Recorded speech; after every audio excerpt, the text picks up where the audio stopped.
Je m'appelle Anthony Powell. J'ai grandi dans cette ferme laitière de Taranaki en Nouvelle-Zélande.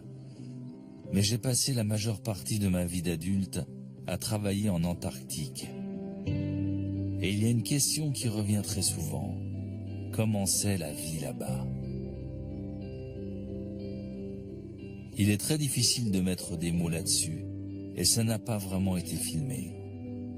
Or, il y a quelque chose dans la technique du time-lapse qui fait ressortir les forces dynamiques de la nature qu'on ressent partout autour de soi sans jamais les voir. Alors j'ai appris à manipuler différents appareils photo. Et à mes heures perdues, j'ai fabriqué du matériel capable de résister au froid extrême.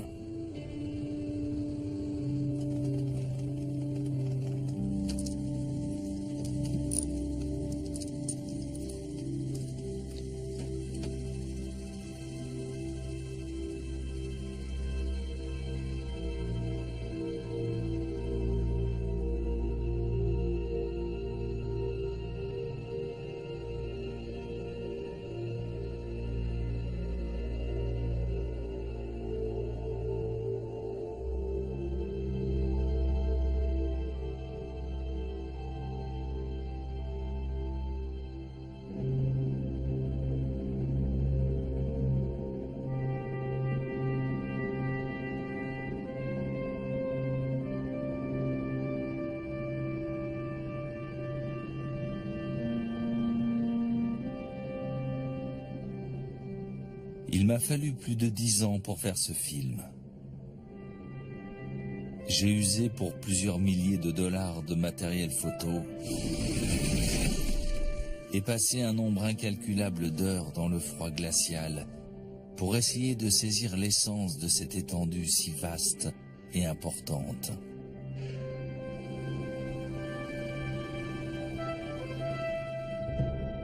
L'Antarctique ne compte en réalité que 2 saisons. Un été fiévreux, qui accueille la plupart des programmes scientifiques, et un hiver sauvage et solitaire, que peu de gens auront l'occasion de découvrir.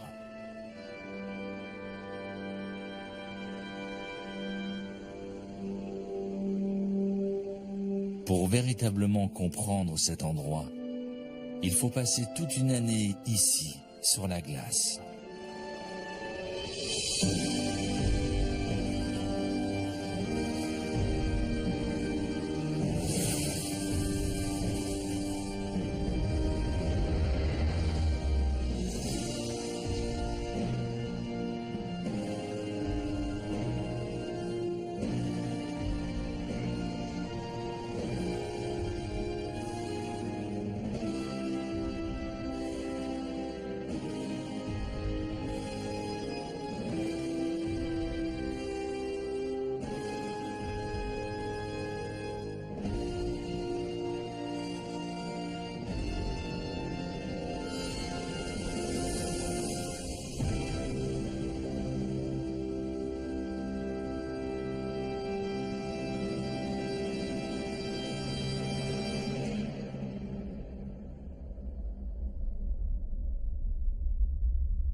La plupart des gens s'imaginent que nous sommes tous des scientifiques.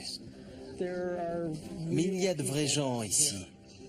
Il n'y a pas que les types qu'on voit sur les chaînes documentaires ou ceux qui peuvent s'offrir une croisière à 10 000 $.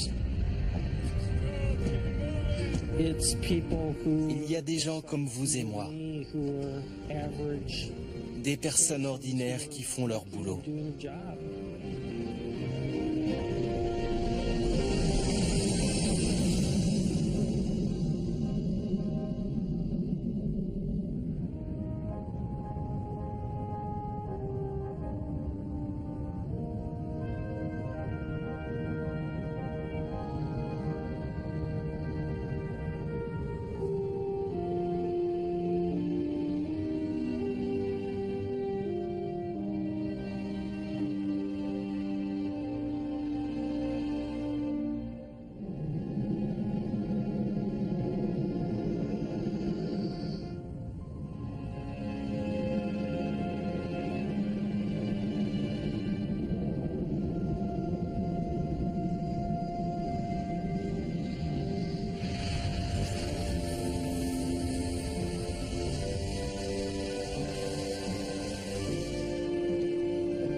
La première inspiration, c'est comme un coup en pleine figure.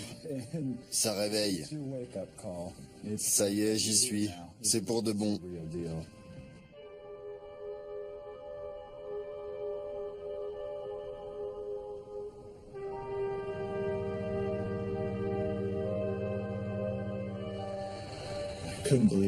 J'arrivais pas à croire que j'étais vraiment en Antarctique, tout en bas de la planète.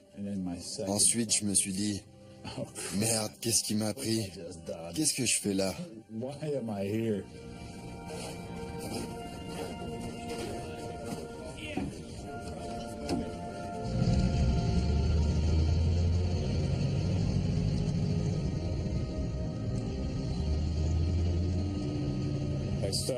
Quand j'ai vu le mont Erebus, ça m'a donné envie d'aller y faire du snowboard.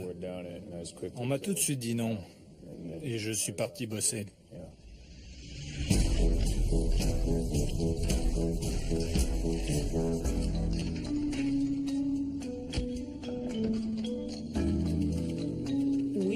On était là, on va en Antarctique, mais une fois sur place, il faut se mettre au boulot.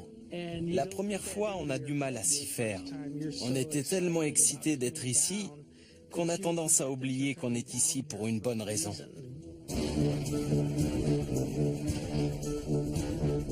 Ils nous ont pressés à la descente de l'avion. On n'a pas eu le temps d'observer le paysage. L'avion s'est posé et tout de suite après, on s'est retrouvés en ville. La première vision qu'on a eue de l'Antarctique, c'était McMurdo. C'est un peu décevant.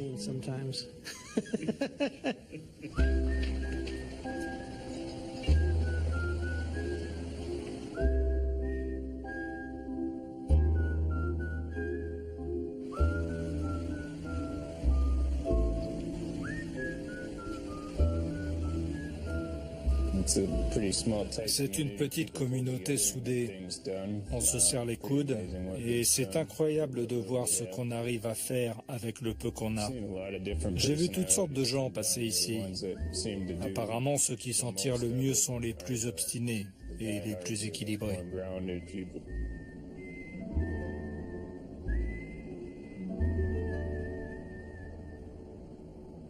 La station McMurdo est au bord de la mer sur l'île de Ross. Elle semble minuscule à côté du mont Erebus, le volcan actif le plus austral du monde. À 3 kilomètres de là, de l'autre côté de la péninsule, il y a une petite antenne néo-zélandaise, la base Scott. La base Scott est nettement plus représentative de la taille des autres stations disséminées à travers l'Antarctique.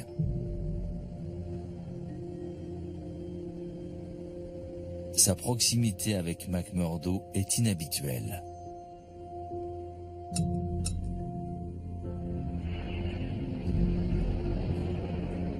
Il n'y a que 30 bases occupées en permanence sur tout le continent. Et en hiver, la plupart d'entre elles abritent moins de 20 personnes.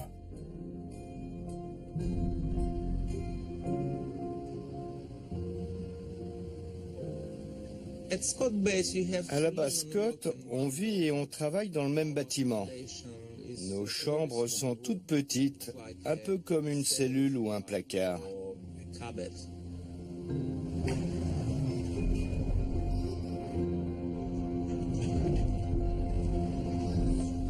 Il y a un tas de choses qui finissent par te porter sur les nerfs, surtout en hiver. Tu ne peux rien y faire. On ne peut même pas vraiment se disputer parce qu'on sait qu'on va se retrouver face à face à la prochaine pause clope. Et il est très important d'être tolérant.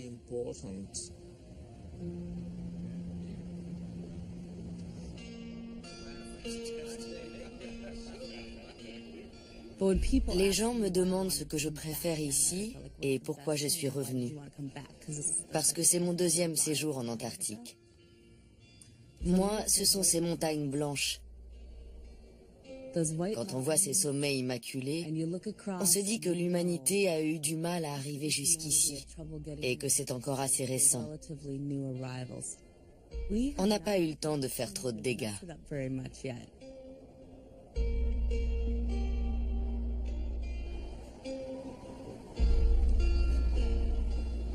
Il y a une meilleure entente entre les nations en Antarctique que n'importe où ailleurs dans le monde. Ça vaut la peine de tout faire pour préserver cette coopération et la quête désintéressée de ce qui nous rend meilleurs en tant qu'êtres humains. C'est ce qui se passe en ce moment sur ce continent, et c'est précieux.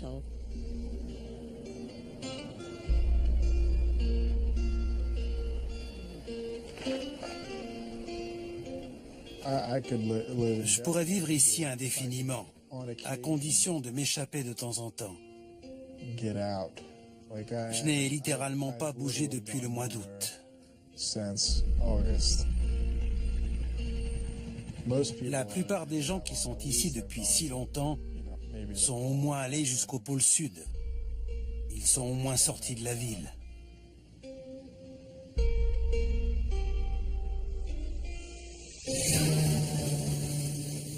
Il y a des trucs marrants à voir, mais vous êtes là avant tout pour bosser.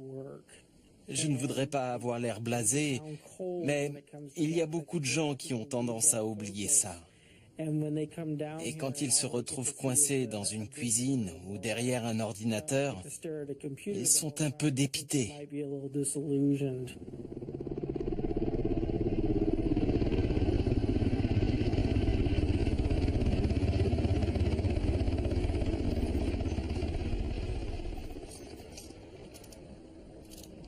La première fois, je suis venu avec les Italiens. Et à la fin, je me suis dit que ça me suffisait. Mais quelques années plus tard, j'étais de retour. Et je suis encore là. Rob est pilote en Antarctique depuis 20 ans. Mais il n'a jamais passé l'hiver ici. Les hélicoptères ne peuvent voler qu'en été.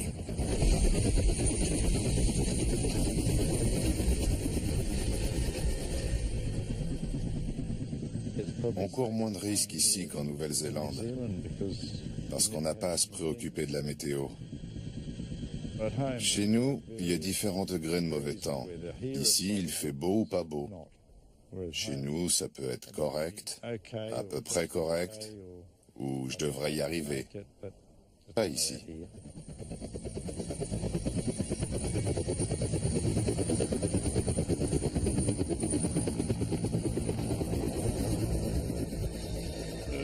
Quel est l'endroit où tu préfères aller en hélicoptère? Christchurch.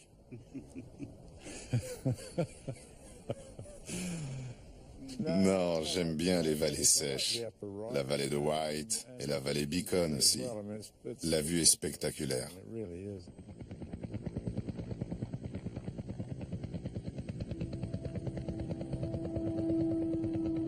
Comme Rob, je fais partie des plus chanceux. Mon travail en Antarctique me permet d'aller à la découverte de la magnificence et de l'immensité déserte de ce continent extraordinaire.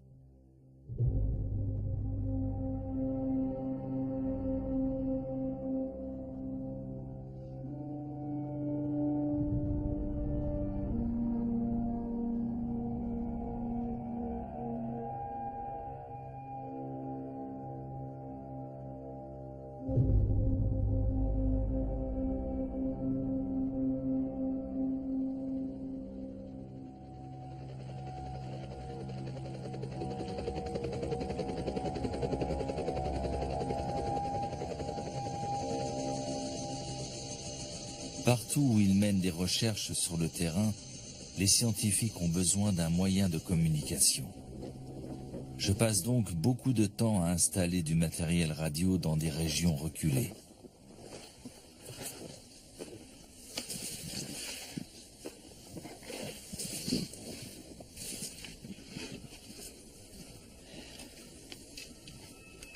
La première fois que je suis venu ici, en 1998, j'ai été frappé par la pureté immaculée de ce paysage.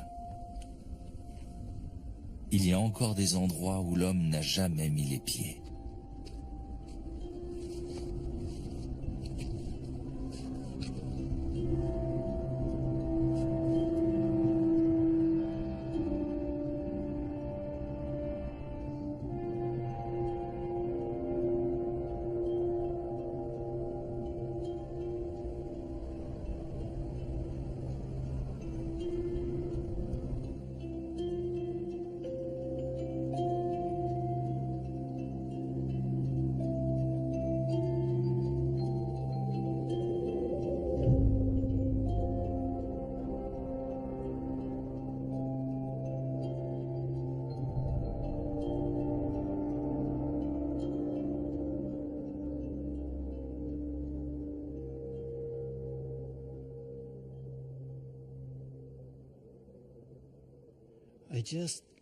J'adore l'idée qu'il reste des lieux dans le monde où l'on peut faire l'expérience du silence total. Quand on est ici et qu'il n'y a pas de vent, il faut tendre l'oreille pour capter le moindre son. On ne se rend pas compte du niveau de pollution sonore auquel on est exposé quotidiennement dans le monde réel.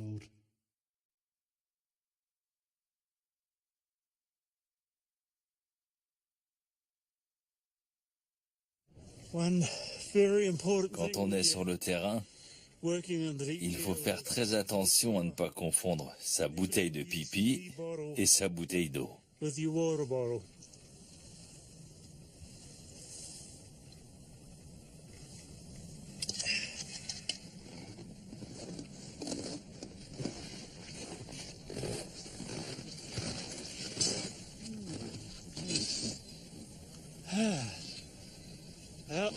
Ça, c'est le sommet du mont Erebus. Et cette fumerole de glace provient de la vapeur qui s'échappe des fissures dans le sol.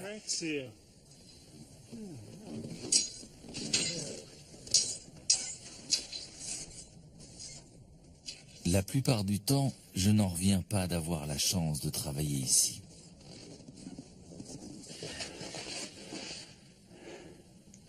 Mais certains jours, je me dis qu'ils ne me paieront jamais assez.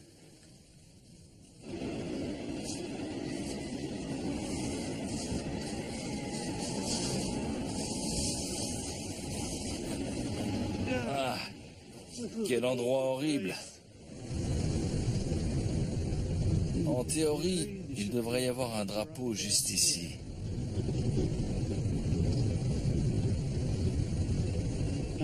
Ah oui, le voilà. Vive le GPS.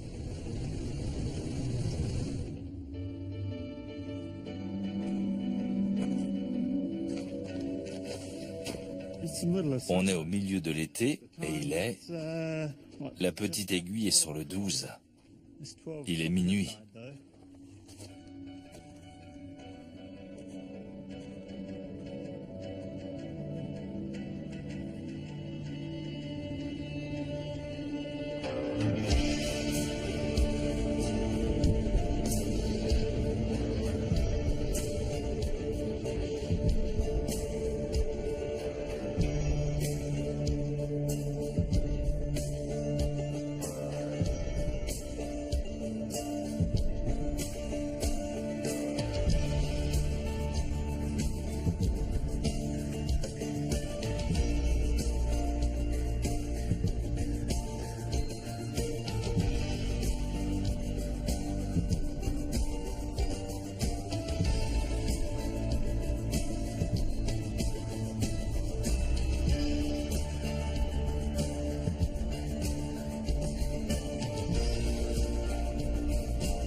Le soir de Noël, on prépare à manger pour beaucoup de gens. C'est une grosse journée.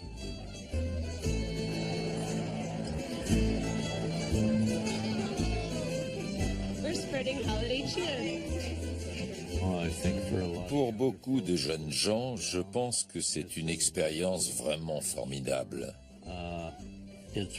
La plupart d'entre eux ne cherchent sans doute pas à en faire un métier, mais il y a des exceptions.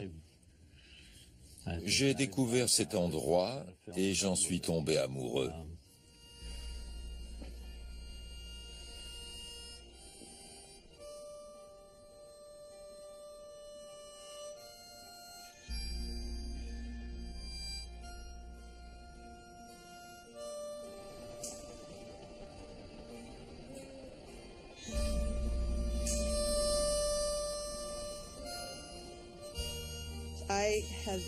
Ça doit faire environ 13 ans que je viens en Antarctique. La première fois, je me suis dit, il faut le faire au moins une fois dans sa vie. Comme ça, je pourrais dire que je suis allée en Antarctique. J'ai signé un contrat d'1 an et je ne sais pas ce qui s'est passé. Je suis toujours ici.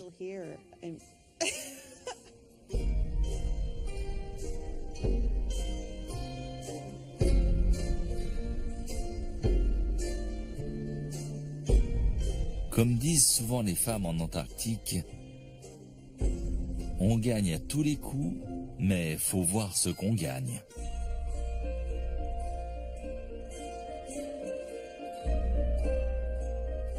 Christine et moi, nous nous sommes rencontrés ici et je lui ai fait ma demande pendant l'hiver 2003. 6 semaines plus tard, on s'est mariés au pied levé, ici, sur la glace.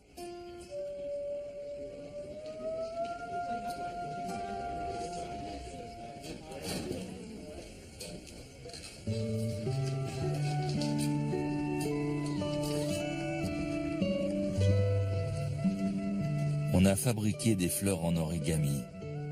Laurie, l'amie de Christine, lui a cousu une robe avec du tissu recyclé. Et les plombiers nous ont découpé des alliances en cuivre. J'ai emprunté la seule veste de costume de la base à Eric, le chef de station, qui a célébré le mariage. On this night here on Ross Island, Christine Marie Gamble and Anthony Brendan Powell are celebrating their love and commitment to each other, and tonight they will join as husband and wife in heart, body, and soul. Hi, Dad. Hi, dear. Chris, how are you doing? Just fine. Go ahead. I'd like to talk to Ann first. Ann, are you there? I'm here. Okay, Ann, congratulations on getting my daughter in marriage. Thank you. Yeah, I think you're a great guy. I've heard good things about you. I know you very well. Better in the future.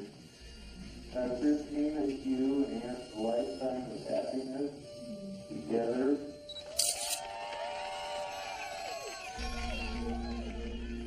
C'est mon 9e hivernage ici, et le 8e pour Christine. La vie sur la glace s'est profondément enracinée en nous.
documentaire sur les manchots ne vous prépare pas vraiment au spectacle d'une véritable colonie. Le sol est jonché de milliers de cadavres gelés.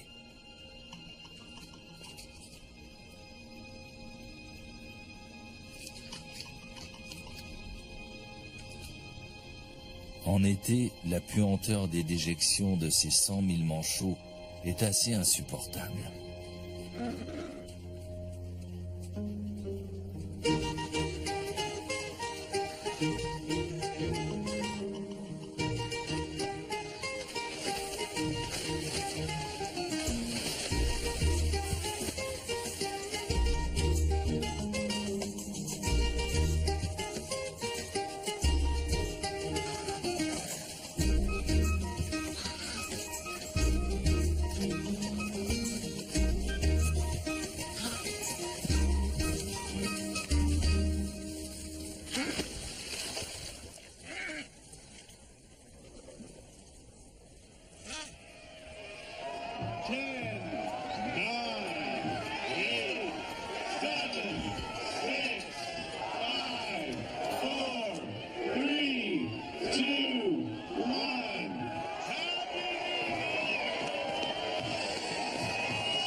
J'aime cet endroit pour plein de raisons.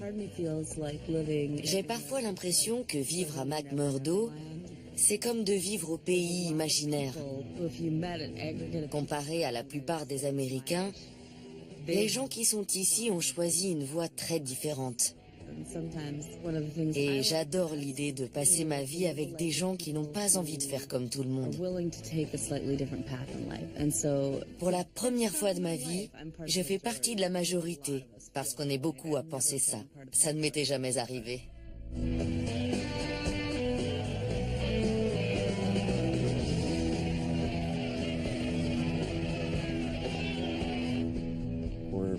On est dans une boîte.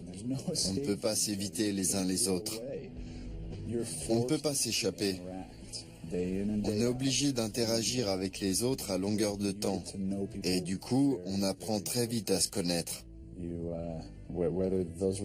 Qu'on s'entende bien ou pas, c'est toujours très intense.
Le détroit de McMurdo est le point le plus austral accessible en bateau.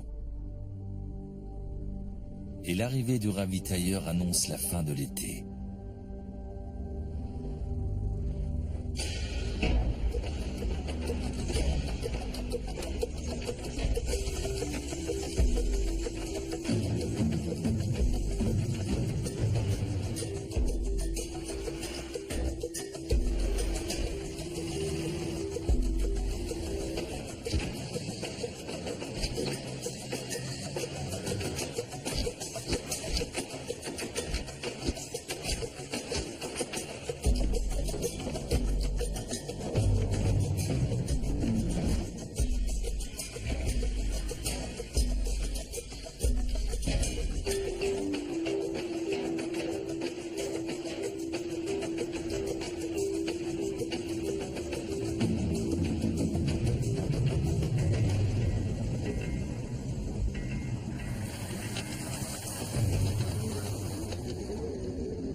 suite après avoir déchargé la cargaison, on recharge le navire avec les ordures, le recyclage, les déchets humains et le matériel scientifique de l'année qui s'achève. Il ne doit rien rester.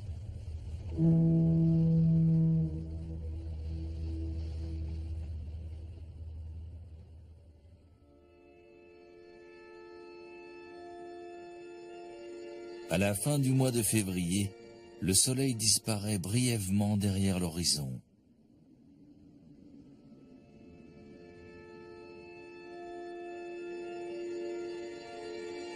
Ceux d'entre nous qui passeront l'hiver ici commencent à se rapprocher.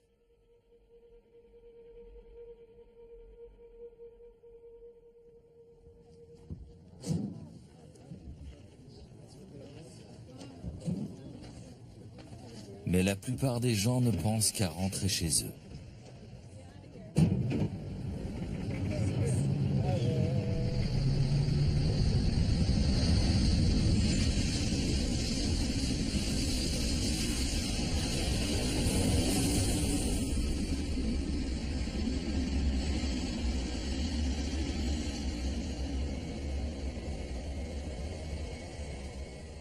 Tu as déjà tenté de faire l'hivernage? Non.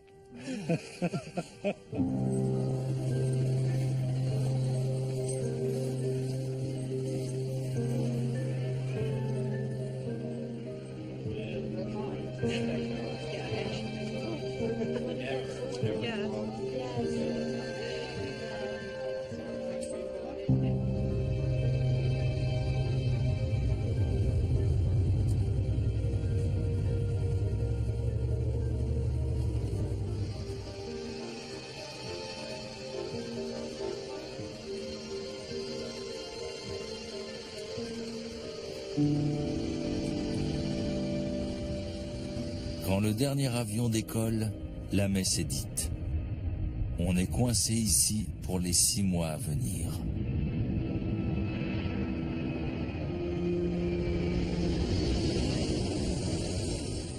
Je me souviens m'être dit, qu'est-ce qui m'a pris? Je devrais être dans cet avion. Non.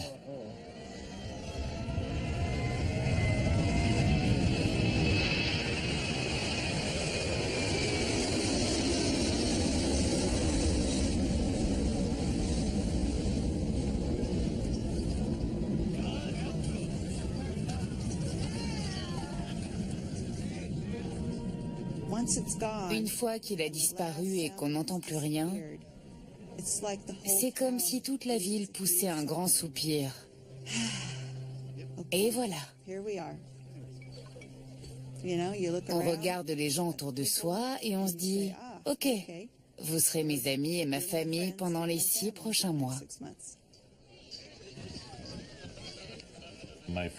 Ma première saison, c'était un hivernage. Je me souviens que quand l'avion s'est envolé, je me suis dit, j'espère que c'est bien ce que je veux.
Attention all stations.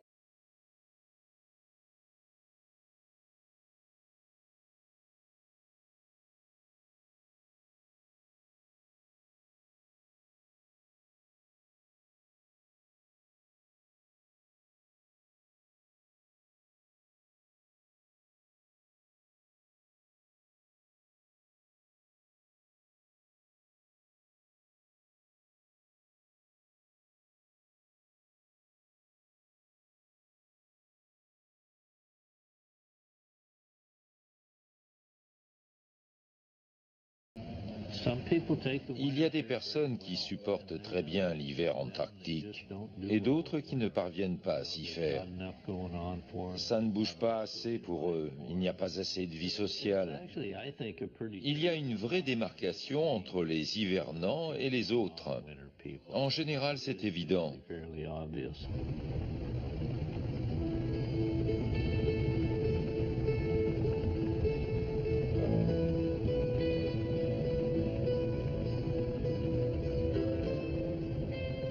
En hiver, mon rôle consiste principalement à maintenir la communication avec le monde extérieur. Pour cela, je dois régulièrement traverser l'Inland 6 pour me rendre à la station relais de l'île Noire.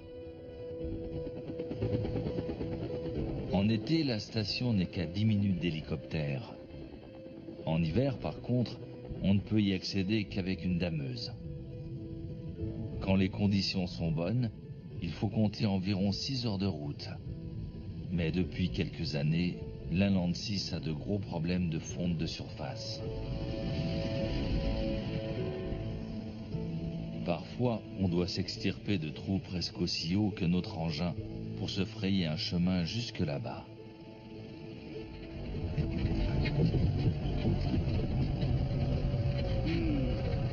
Et maintenant,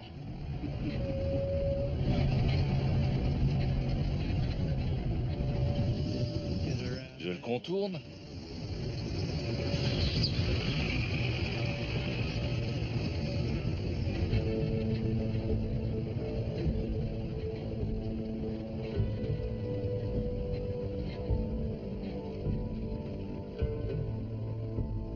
Et Bill, tu vois un passage ?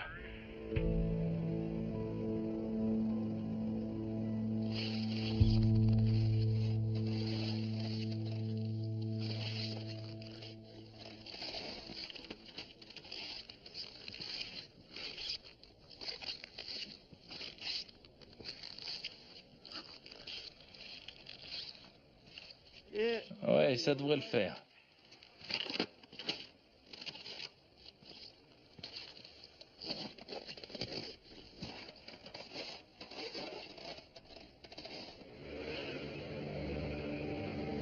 L'île Noire est un des endroits les plus venteux de la planète, à tel point qu'on n'a jamais pu mesurer avec exactitude la vitesse des vents les plus violents, parce que les mâts anémométriques sont arrachés.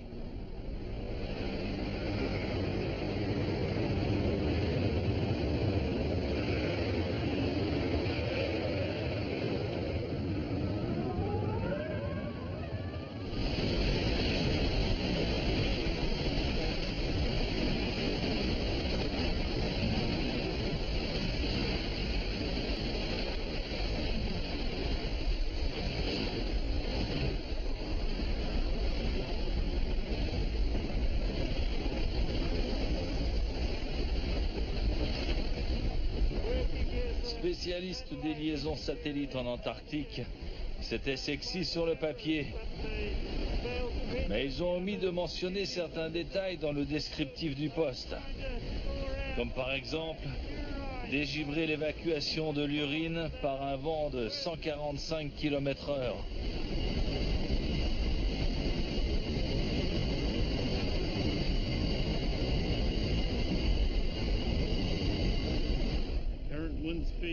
La vitesse actuelle du vent est de 183 km/h ou 99 nœuds. Non, pardon, 227 km/h.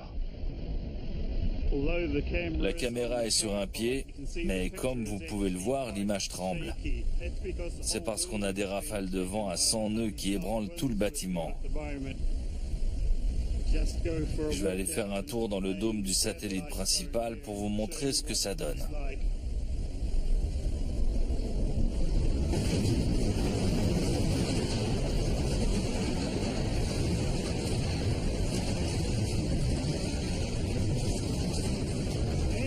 Vous voyez, ça souffle un peu.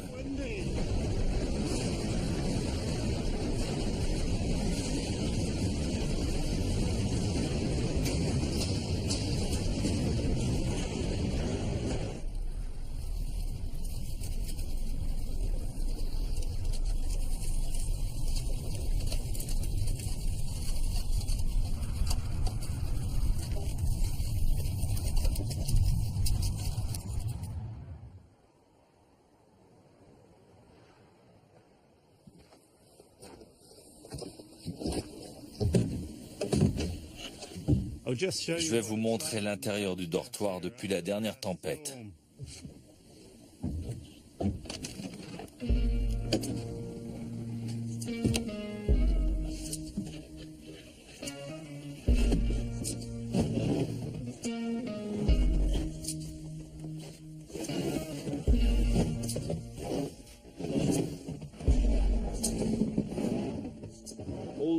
Toute la neige que vous voyez là dans le coin s'est infiltrée par les petits interstices dans les joints de fenêtres.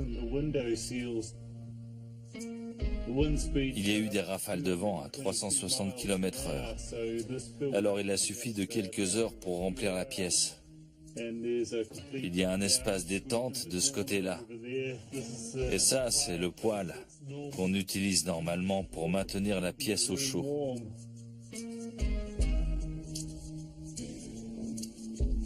Bon.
Au milieu du mois de mars, il y a 2 ou 3 semaines magiques pendant lesquelles le soleil se lève et se couche à des heures normales.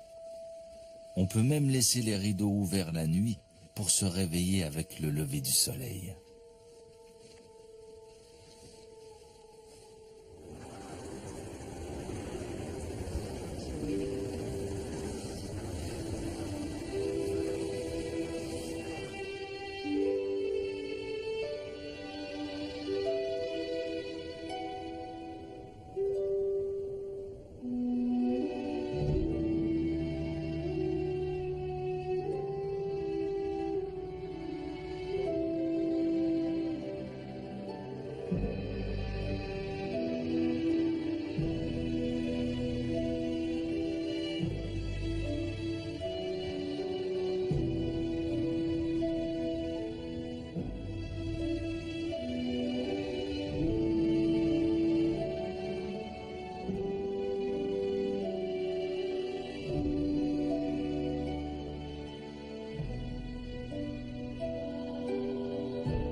On était dehors et le vent s'est levé.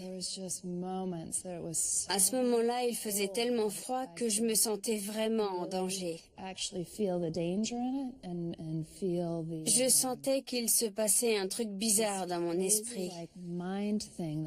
J'avais du mal à me concentrer sur quoi que ce soit, à part le besoin de me sortir de cette situation et d'essayer de me réchauffer.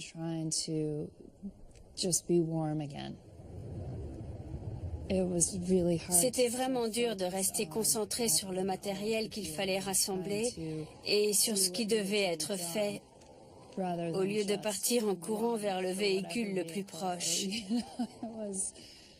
C'est incroyable de voir comment l'instinct se met en marche.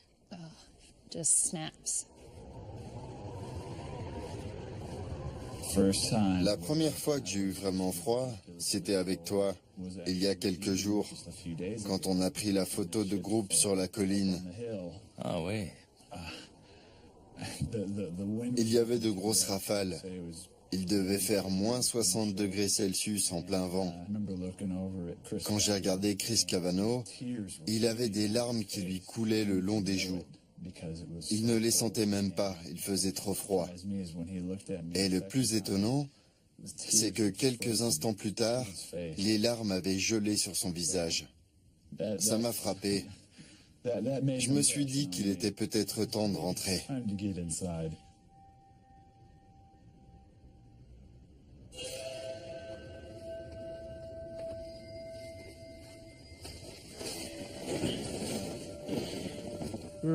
La plage la plus proche doit être à environ 30 km, et pourtant il n'est pas rare de faire ce genre de trouvailles. C'est un phoque momifié qui s'est perdu à l'intérieur des terres. On en voit très souvent.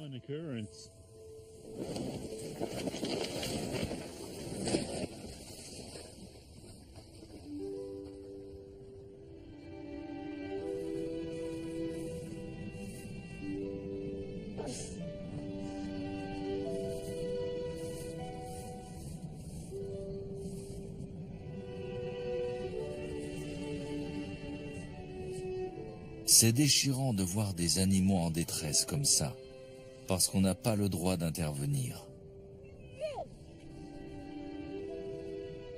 Il faut laisser la nature suivre son cours.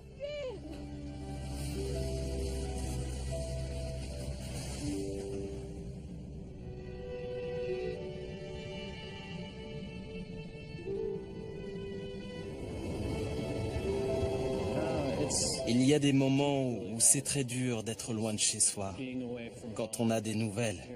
Ma sœur a accouché d'un petit garçon il y a une semaine et ça a été une journée vraiment compliquée. Et j'étais très heureux. Mais qu'est-ce que j'aurais voulu pouvoir partir d'ici et rentrer chez moi. Juste 24 heures pour profiter de ce moment avec ma famille. Ils étaient tous ensemble et moi j'étais ici. J'ai passé ma journée à leur envoyer des mails et je les ai appelés une ou deux fois. C'était vraiment dur. Pour moi, ce qui craint le plus, c'est clairement le fait d'être loin de ma famille et surtout de rater ces moments importants de la vie familiale.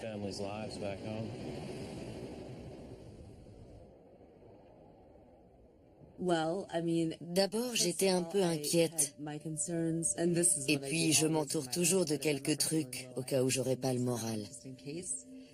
Alors, j'ai apporté des photos de ma famille et je les ai mises sur mon frigo. Comme ça, il y a toujours des gens de mon côté, même quand je commence à étouffer un peu.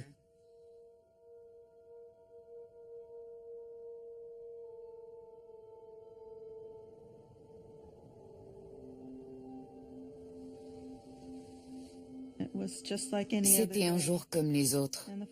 Le téléphone a sonné. C'était ma grand-mère. J'ai tout de suite su qu'il y avait un problème. Elle m'a dit que mon père nous avait quittés. Ça m'a fait un choc. Je ne m'y attendais pas du tout. Ça a été très dur. Quand on perd un parent, ce n'est pas rien. Et quand on ne peut pas être avec sa famille à ce moment-là, quand on ne peut pas assister à l'enterrement, on n'arrive pas vraiment à faire son deuil.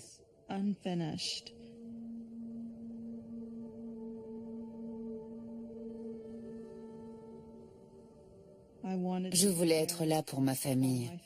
J'avais besoin d'être là. Et je n'ai pas pu.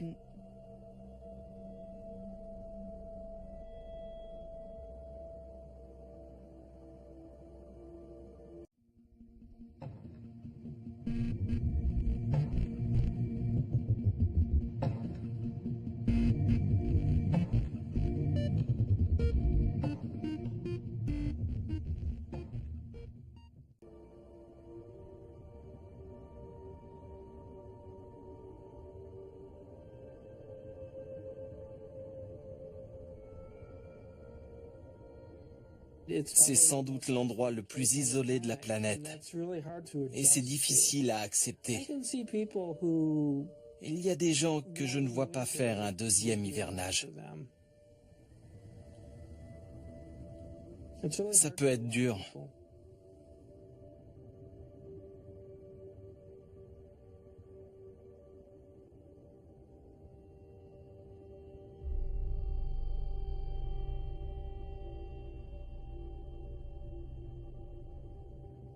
Ça fait une sorte de courbe.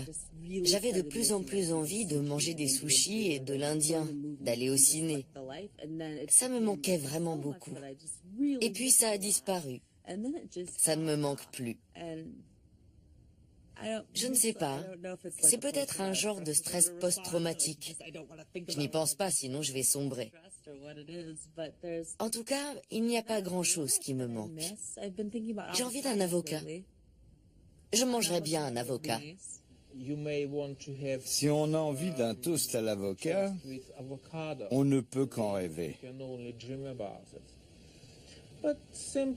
Mais je me contenterai d'un thé noir avec du lait frais. Ou mieux encore, de la crème. Du pain noir, du chou-fleur. Ce serait génial d'avoir du chou-fleur frais là.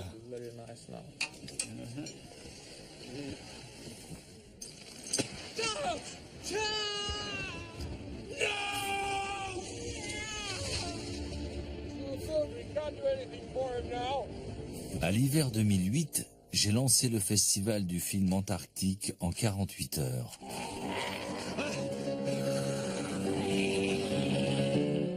Et j'ai invité toutes les bases du continent à participer.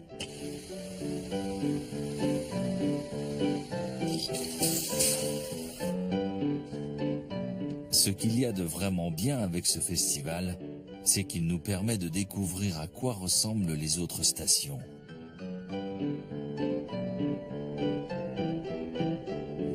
Et qui d'autre passe l'hiver sur la glace?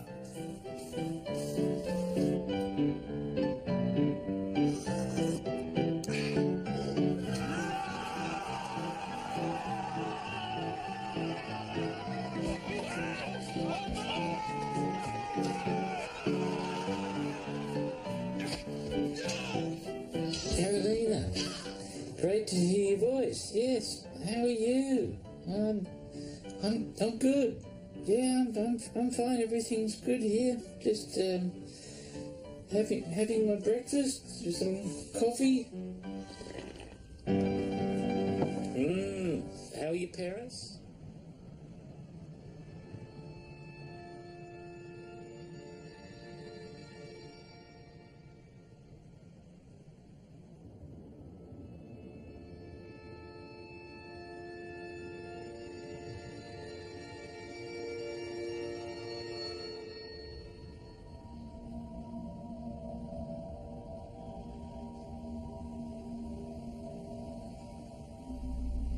Encore une heure.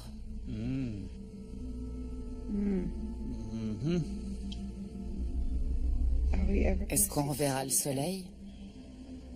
Un jour.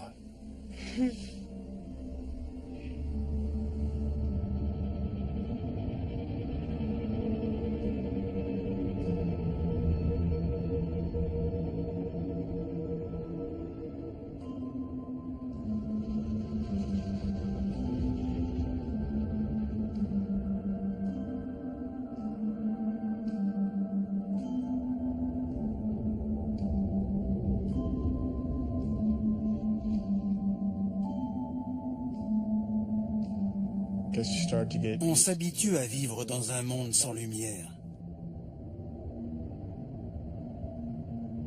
Les jours raccourcissent, les nuits rallongent, et puis les nuits deviennent vraiment longues. Et vers la fin du mois, il n'y a plus de soleil. Fin de l'histoire.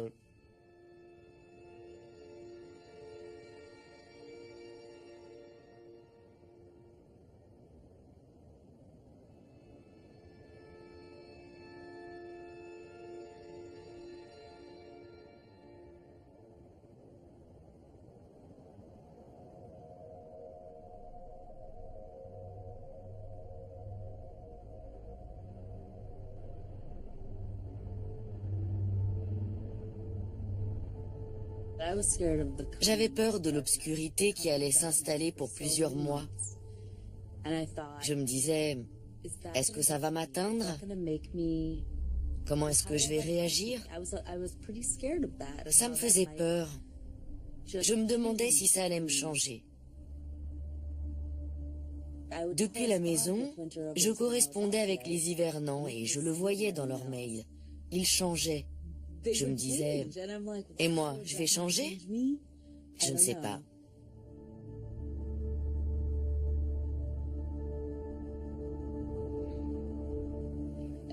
En réalité, il n'y a pas la même lumière dans le ciel. Alors j'ai le sentiment que le soleil n'est pas loin. Ça m'aide beaucoup. Ça me rappelle que ce n'est pas vraiment la nuit. Attention all stations, stand by for severe weather condition announcement. McMurdo weather is set severe weather condition 1 for the following location. McMurdo station, T site, arrival height. Williamsfield,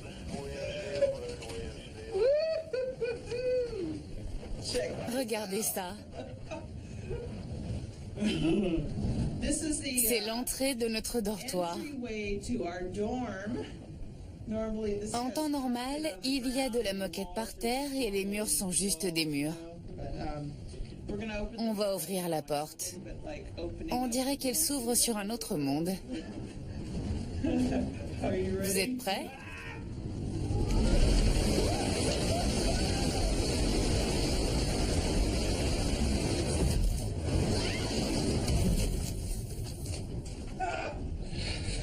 Il y a un peu de vent dehors.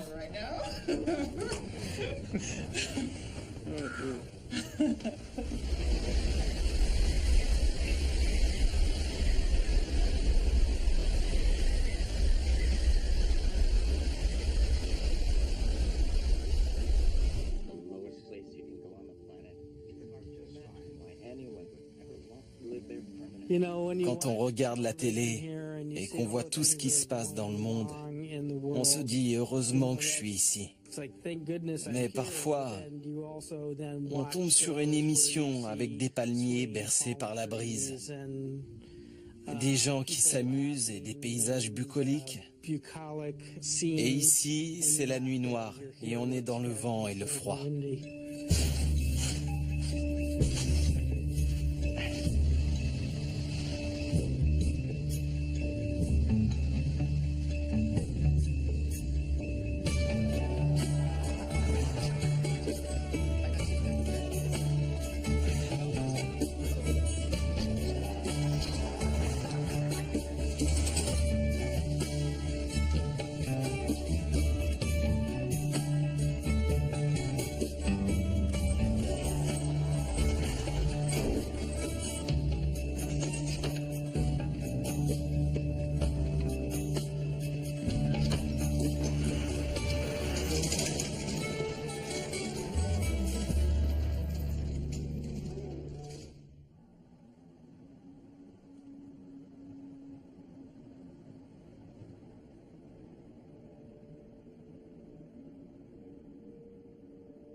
J'étais sur la mer gelée et tout à coup, j'ai vu sortir derrière Observation Hill d'immenses rouleaux verts, comme des vagues de poussière d'atmosphère. Un gigantesque rideau de poussière d'atmosphère ondulant au-dessus de ma tête et qui traversait le ciel par vagues. Je me suis dit, tu vas te faire kidnapper par des extraterrestres. On aurait vraiment dit que ça descendait vers moi et qu'il suffisait de tendre la main pour le toucher. Ou alors, si vous croyez au paradis, c'est peut-être ce qu'on voit en arrivant au paradis, je ne sais pas. Mais c'était vraiment une expérience bouleversante. C'était inoubliable. Je ne sais pas ce qui s'est passé, mais je me suis soudain retrouvée à genoux, en train de pleurer. Tellement c'était beau.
On est au mois de juin et il est midi.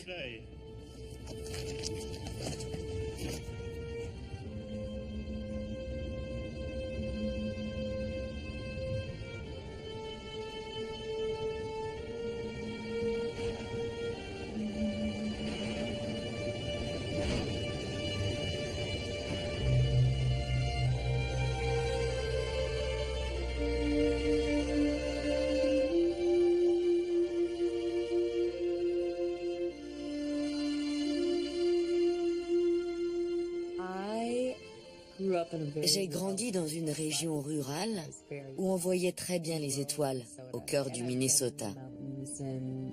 Et je suis allée dans les montagnes du Colorado, où j'ai trouvé le ciel magnifique. Mais je ne savais pas qu'une étoile pouvait clignoter. Rose, vert, bleu, blanc, et ainsi de suite. La même étoile, comme une lumière stroboscopique. Et pas qu'une. Il y a tout un tas de lumières stroboscopiques là-haut. On n'imagine même pas à quoi ressemble le ciel. C'est merveilleux.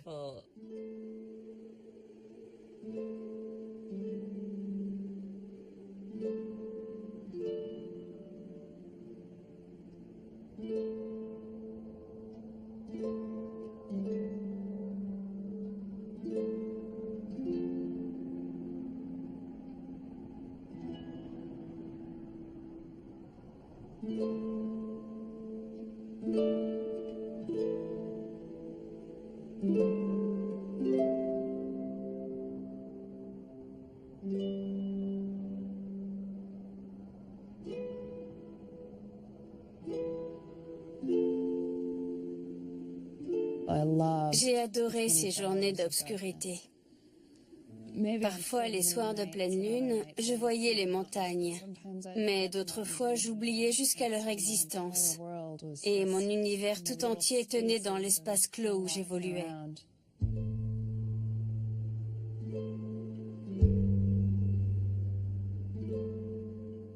Ça change ta perception.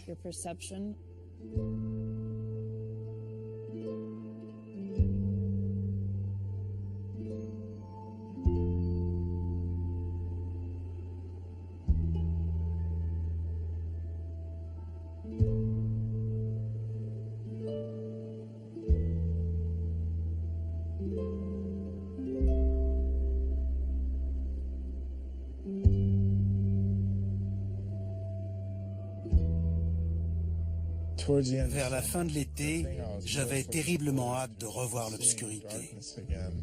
Je voulais voir la nuit. Maintenant, il fait nuit, et pour l'instant, le jour ne me manque pas trop.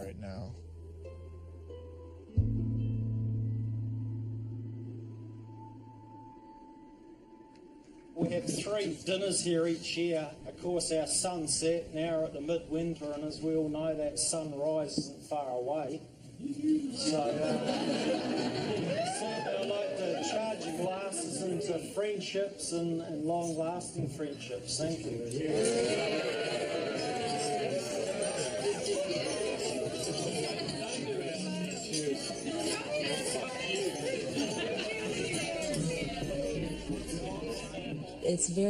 C'est vraiment génial qu'il y ait en Antarctique une fête unique qui rassemble toutes les nationalités. On s'envoie tous nos vœux et on se souvient de la raison pour laquelle nous nous trouvons ici.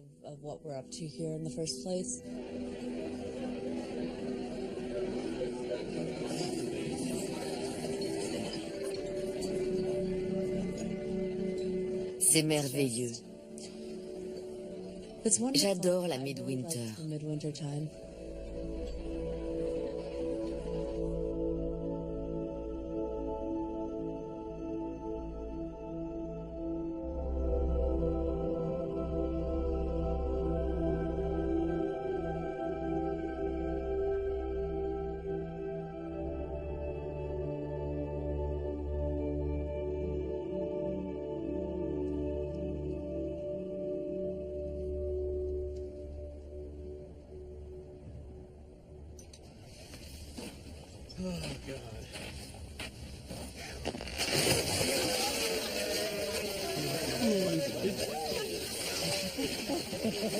That woke me up.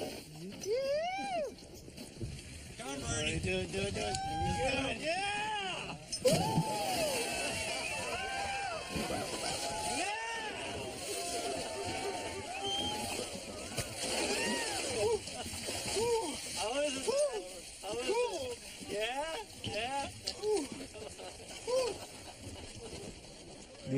L'autre jour, je venais de rentrer et Christine m'a demandé s'il faisait froid dehors. Et je lui ai répondu « Non, ça va ». Et soudain, l'absurdité de cette conversation m'a frappé. On était en Antarctique, au beau milieu de l'hiver, et elle me demandait s'il faisait froid dehors. Il faisait moins 40 degrés Celsius. On n'avait pas vu le soleil depuis des mois, et je trouvais que c'était une belle journée. C'est fascinant de voir à quel point notre perception de la normalité s'est modifiée. 906 Firehouse.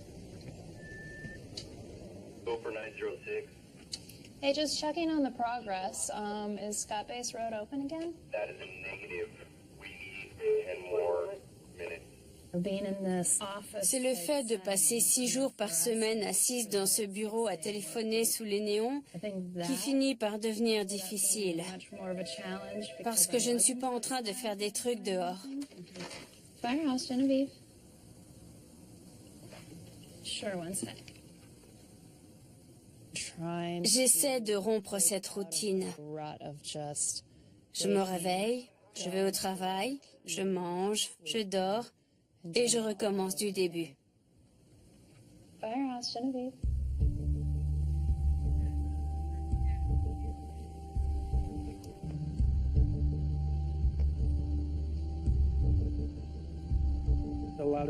Beaucoup de gens font la même chose tous les jours et ils n'ont pas l'habitude des mouvements répétitifs. Ça peut devenir fatigant de faire la même chose tous les jours. Il faut mettre un peu de sel dans tout ça.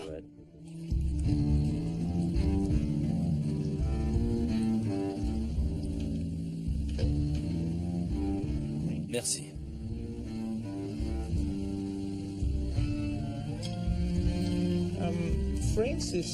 Avec Francis, le chef de McMurdo, on a fait des échanges.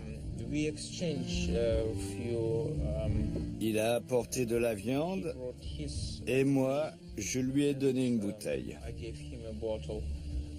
C'est un cocktail maison. Il a trouvé ça délicieux. Et toi, qu'est-ce que t'en dis? Santé. À la tienne.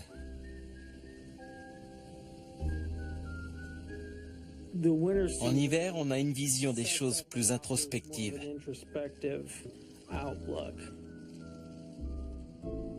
On peut prendre le temps de lire ou de faire des choses manuelles. Il y a aussi des moments où on passe du bon temps avec les autres, mais ça aide de rester un peu seul. Rien ne peut remplacer le fait d'avoir un bon livre entre les mains. Andrew Weil. Alors c'est imprimé en tout petit. Une grammaire de l'hébreu biblique. Je tricote. Ça m'évite de tourner comme un lion en cage quand je commence à avoir envie de m'arracher les cheveux et de me précipiter dehors en hurlant.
À la fin de l'hiver, le froid extrême, la fatigue et l'absence prolongée de lumière solaire et de nouveaux stimuli engendrent un trouble appelé le syndrome polaire de la T3. Attention all stations, stand by for severe weather condition announcement. The NSF station manager has said severe weather condition 1 for the following location.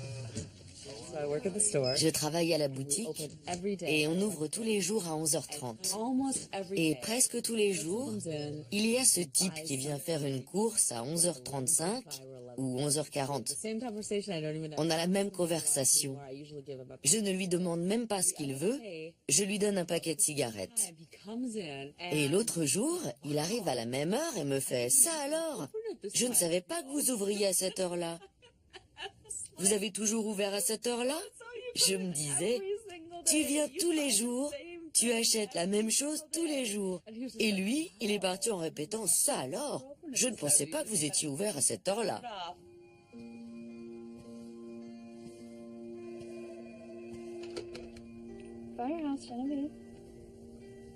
Il y a quelques jours, Tali m'a appelé.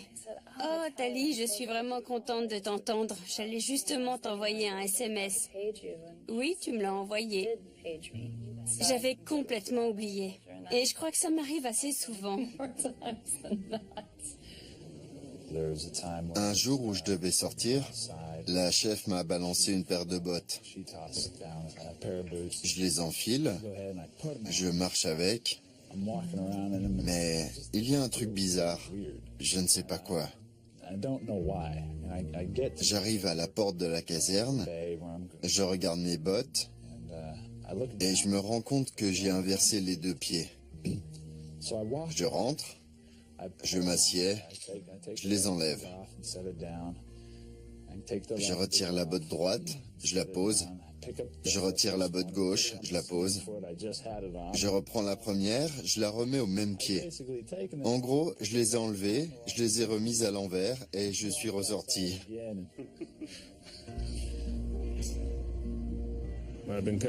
Je viens ici depuis 1999, alors tout se mélange. Mes souvenirs sont flous. Un jour, j'ai essayé d'appeler mon père. Je connais ce numéro par cœur depuis que je suis gamin, mais je ne m'en souvenais pas. Je me suis surpris à me demander, et j'ai bien mis 10 secondes à m'en souvenir, si le S venait avant ou après le T dans l'alphabet. Ça voulait dire qu'il fallait que je m'éloigne un peu de mon bureau pour me reprendre.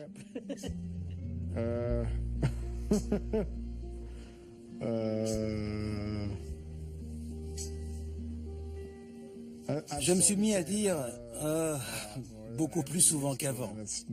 C'est pas volontaire, je le fais pour combler le vide. Je ne faisais pas ça avant de venir ici. Je disais mais jamais Et je viens d'avoir un moment étroit. J'ai complètement perdu le fil de ma pensée. C'était quoi déjà la question?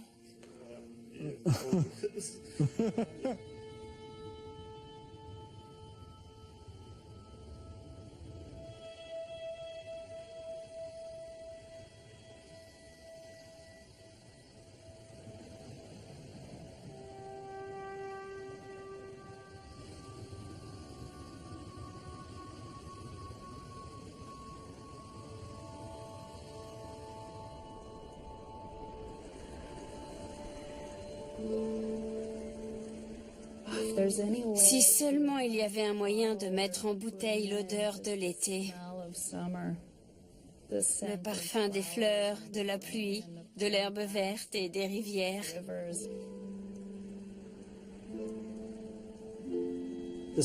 L'odeur des récoltes et du maïs. L'odeur de la terre. Il n'y a que de la roche volcanique ici.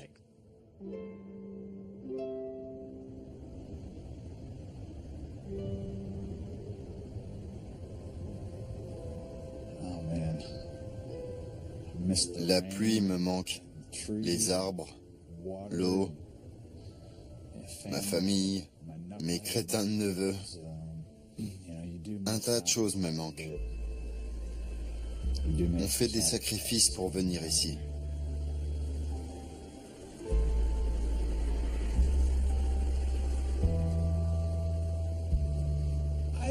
C'est sans doute mon dernier hivernage. Le problème, c'est qu'on ne sait jamais avec qui on va se retrouver.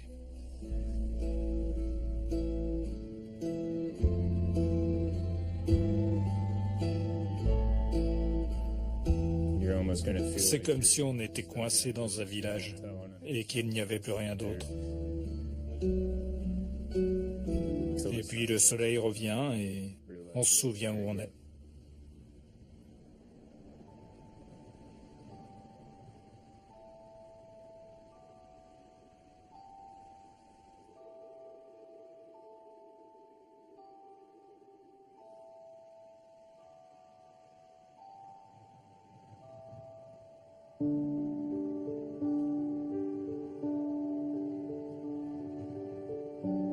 Il y a un fort sentiment d'impatience au moment où l'aube pointe à nouveau dans le ciel en août.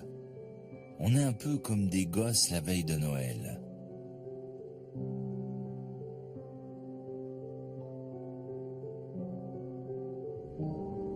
Le mois d'août est aussi le plus froid de l'année. Les nuages nacrés sont de plus en plus nombreux.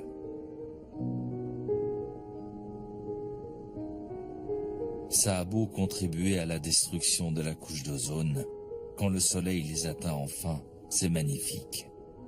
Comme si le ciel tout entier s'embrasait.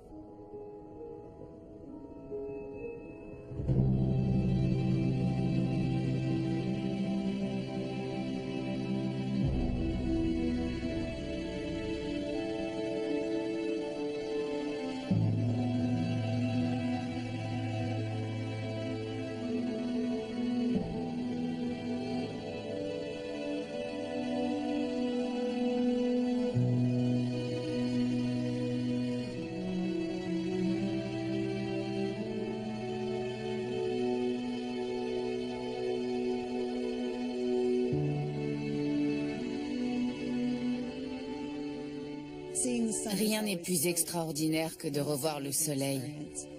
Je l'attends. J'attends son retour.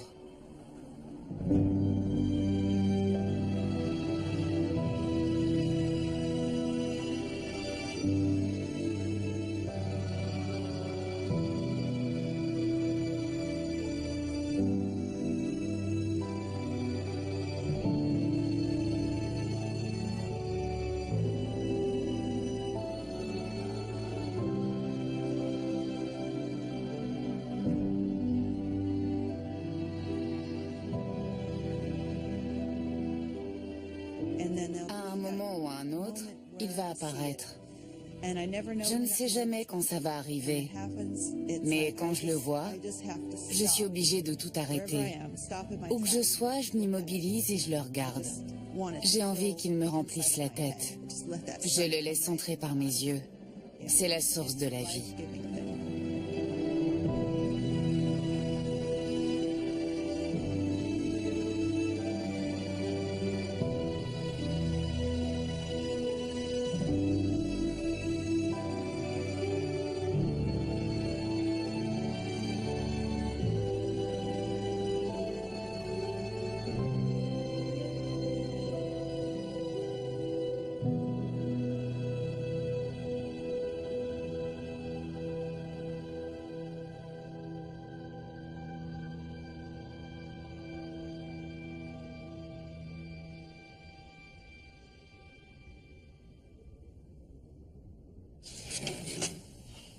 Vas-y, à toi. Dans cette tasse, il y a de l'eau bouillante. Il fait moins 40 degrés Celsius dehors. Voilà ce qui se passe quand on balance de l'eau bouillante dehors par moins 40. C'est parti.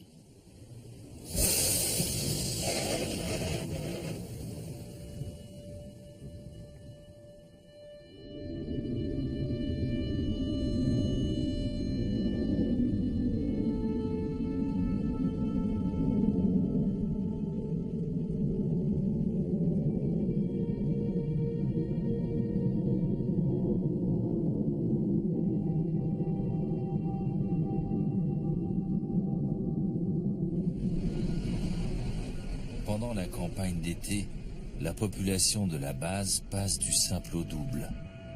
Pour ceux d'entre nous qui ont passé l'hiver sur place, l'arrivée d'une foule de nouveaux visages peut s'avérer déconcertante.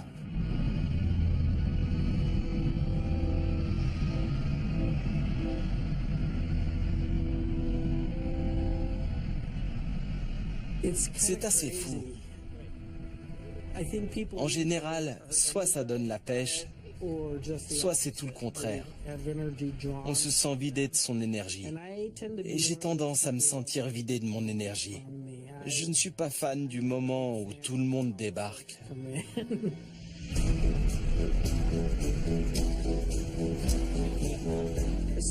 Pendant 6 mois, on a vu tous les jours les mêmes gens. Il n'y a eu aucun nouveau visage. Et là, on se retrouve face à un tas d'inconnus. On ressent de l'excitation et de la joie mélangée à de la répugnance. N'approchez pas.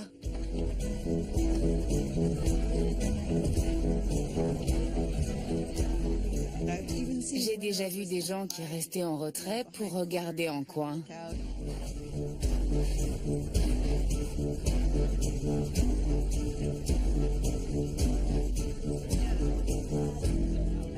En hiver, il n'y a pas de microbes.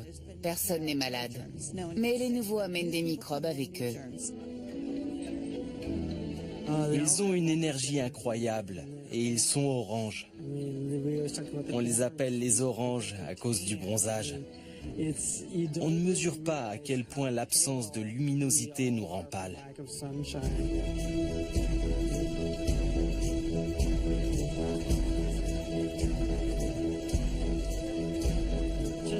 Dans le réfectoire, j'avais l'impression d'avancer au ralenti et de voir bouger les gens en accéléré autour de moi.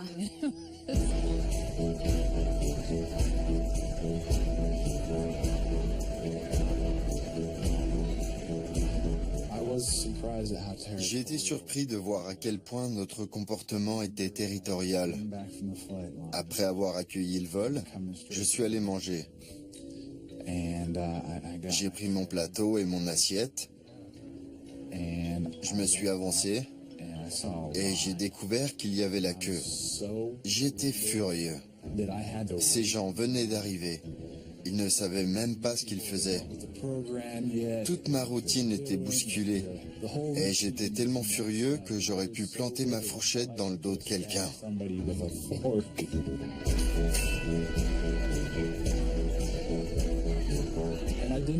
Je ne comprenais pas pourquoi j'étais tellement en colère.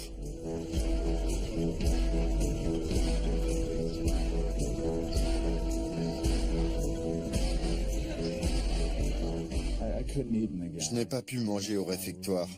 Je suis monté dans ma chambre et j'ai passé 5 minutes à me demander pourquoi j'étais en colère. À ce moment-là, ça a frappé à la porte. C'était le reste de la caserne. On peut manger avec toi? Et on est resté là une demi-heure à manger en regardant la télé, sans se dire un mot. C'était magnifique.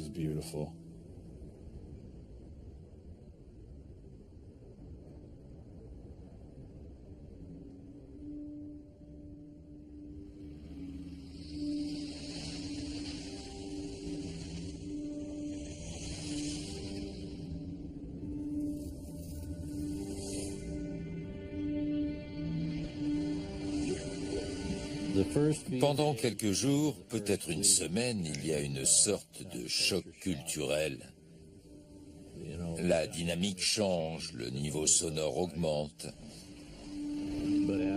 Mais après ça, les nouveaux venus ont tellement d'énergie que c'est communicatif. Je suis plus enthousiaste à l'idée de porter des trucs et de me bouger. Ça me réveille. Harry, how does it feel to have a fresh apple after 6 months? I want Disney World.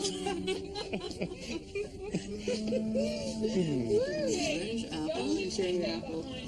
I'm sure I'll get one very soon.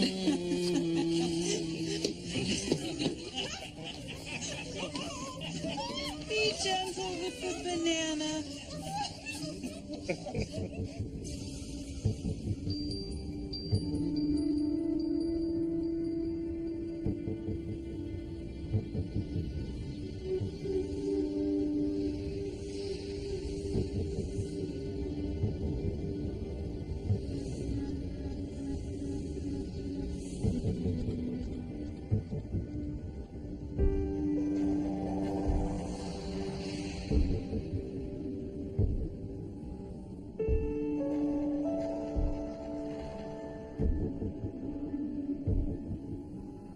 Je voudrais pouvoir montrer aux gens que j'aime comment c'est ici, à quoi ressemble le ciel l'hiver.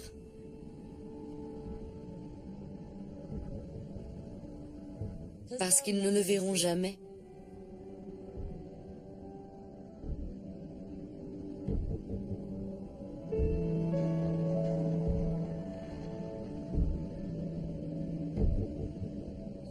C'est marrant. Avant le début de l'hiver, on parle du syndrome de la T3, du fait qu'on va devenir tout pâle, qu'on sera parfois un peu sensible. Et les gens qui n'ont jamais fait l'hivernage nous regardent comme des bêtes de foire. Mais pourquoi vous vous infligez ça ?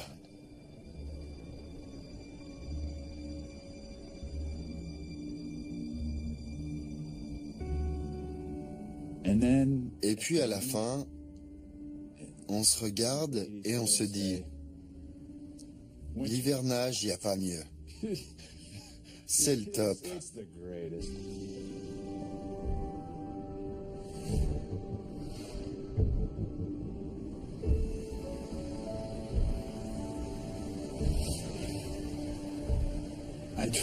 J'ai essayé d'expliquer aux gens ce que ça fait d'être en Antarctique. Ils adorent quand je leur raconte des histoires et que je leur décris comment c'est. Mais je sais bien qu'ils ne comprendront jamais. Ils ne sauront jamais vraiment comment c'est ici.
Si tu devais passer encore une année ici, que ferais-tu différemment?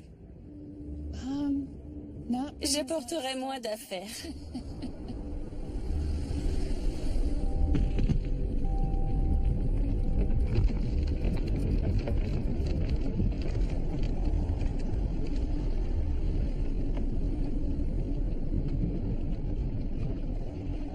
J'ai rencontré des gens vraiment extraordinaires ici. Et je pense que c'est en grande partie parce que les gens qui viennent ici ont toujours le goût de l'aventure. Et ça crée un lien entre nous.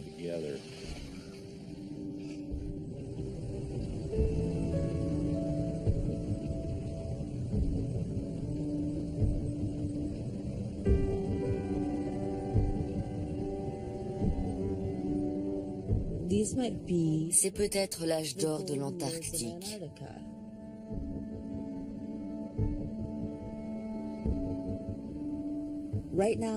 Pour l'instant, c'est un lieu réservé à la science. Il y a un traité qui dit qu'on ne peut venir ici que pour coopérer de façon à œuvrer pour la paix et à faire progresser les connaissances de l'humanité. Je ne vois pas d'autre endroit au monde où ce soit vrai. Et je me sens vraiment privilégiée d'être une citoyenne de l'Antarctique aujourd'hui.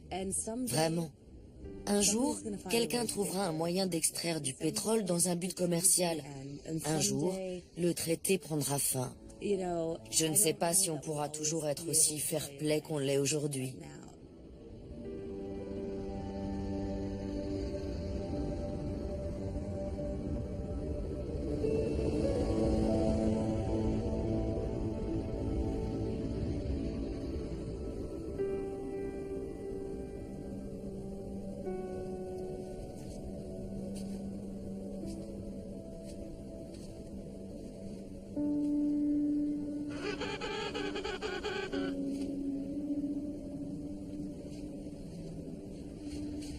Au départ, on vient ici pour l'aventure. Mais ensuite, on ne peut plus s'en passer. Et on se rend compte à quel point tout ça est magique et fragile. Si on ne fait pas attention, si on n'est pas scrupuleux, ça risque de disparaître.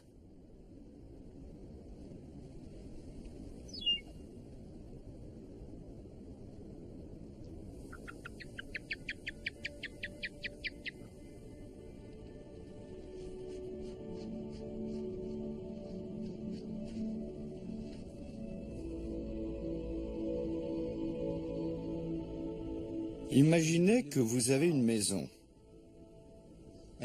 et que c'est une des pièces de votre maison.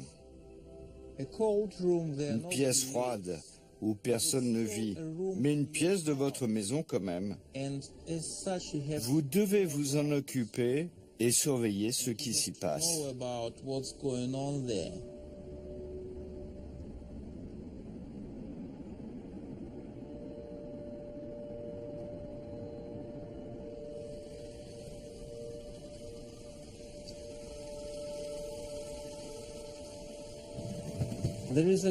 J'aime beaucoup l'expression anglaise « peace of mind », avoir l'esprit en paix. Avoir l'esprit en paix, c'est très important.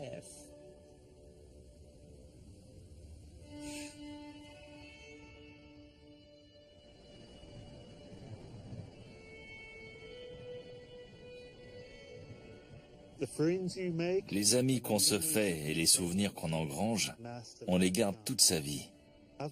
J'ai rencontré des types qui étaient ici il y a 50 ans et qui donneraient n'importe quoi pour avoir l'occasion de revenir une dernière fois.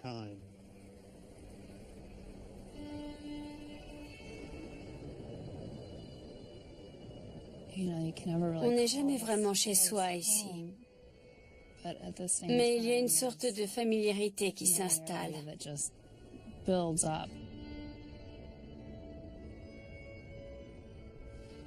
Ça me manque quand je m'en vais.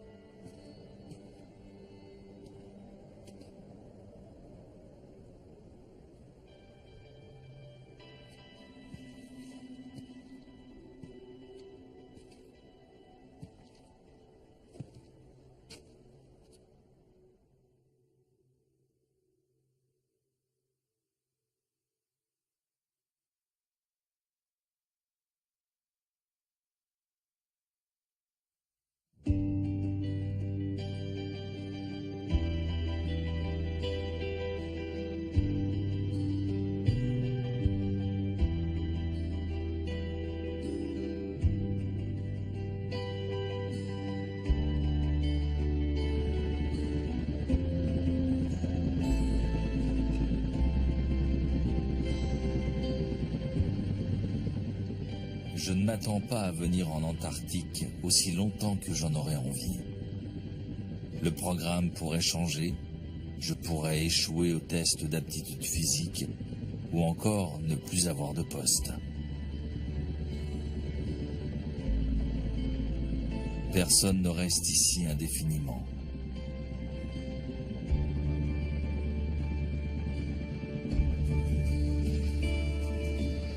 Le moment vient où tu dois partir à ton tour, et tu ne sais jamais avec certitude si tu reviendras un jour.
J'ai un souvenir du moment où il a fallu se réadapter à la vie en société.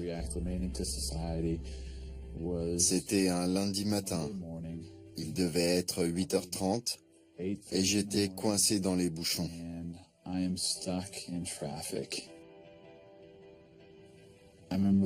Je me souviens d'avoir regardé les voitures autour de moi, tous ces gens avec leur petite vie, toute la routine du monde. Et je ne pouvais pas m'empêcher de regarder ces gens en me disant, c'est du bétail. Un troupeau qu'on conduit du point A au point B.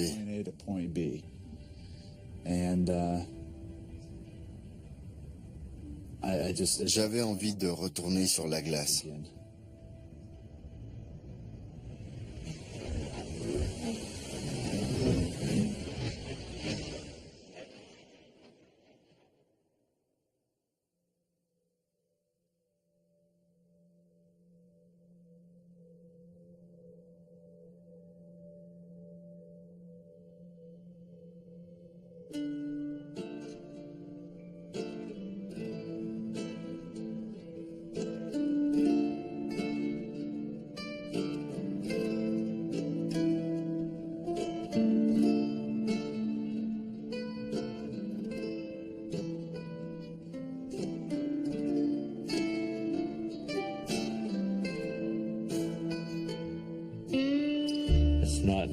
C'est seulement quand on quitte la glace qu'on prend conscience de l'absence de parfum, l'absence d'odeur.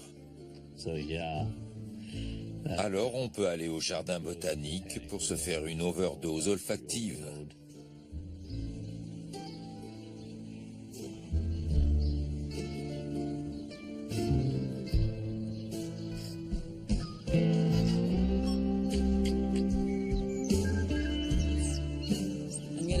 Je vais aller au supermarché, je vais me planter au milieu d'une allée et je vais humer l'air pendant un bon quart d'heure. Et ensuite, voilà ce que j'achèterai. Du bon pain croustillant, un morceau de très bon bleu, de l'avocat et du raisin rouge sans pépins. Et je ne mangerai que ça pendant 3 jours. Il y a un moment dans l'hiver où, avec les autres gars de la caserne, on arrête de parler de femmes et on se met à parler de nourriture parce que c'est une perspective beaucoup plus réaliste.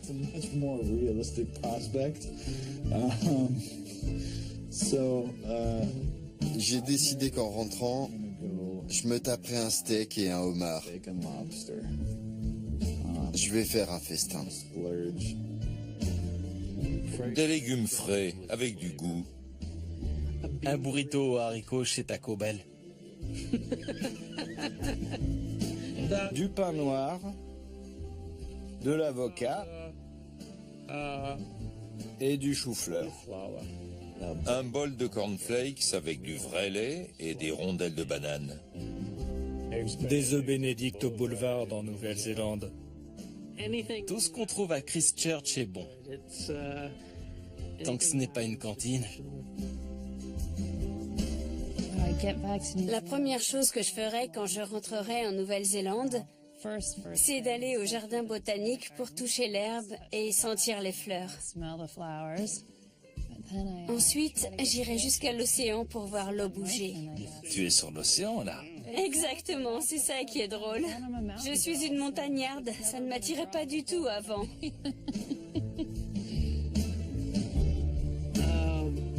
Marcher pieds nus dans l'herbe.